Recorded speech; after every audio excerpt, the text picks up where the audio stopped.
Sosok Jessica Kumala Wongso hingga kini masih disorot usai kasus kematian Myrna Salihin diangkat menjadi film dokumenter Netflix bertajuk Ice Cold.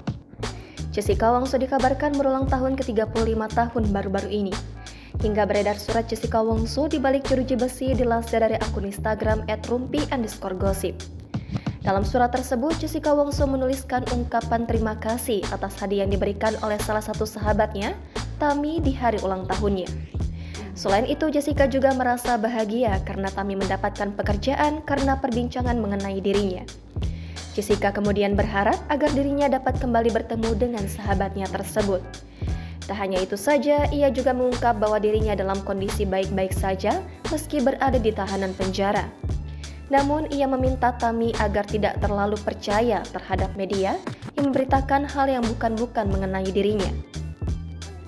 Terakhir, Jessica Wongso mengucapkan salam dan terima kasih kepada keluarga Tami. Ia mengaku bersyukur banyak yang peduli dengan dirinya di tengah kasus yang menimpanya. Lebih jauh, sebelumnya Jessica Wongso menjadi sorotan lantaran diduga menjadi sosok di balik kematian Wayan Myrna Salihin pada tahun 2016 silam. Saat itu, Myrna diduga tewas diracun menggunakan sianida di kopi yang dipesankan oleh Jessica untuknya.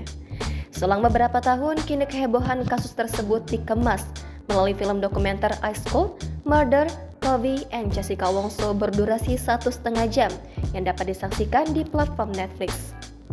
Download Tribun X sekarang, menghadirkan lokal menjadi Indonesia.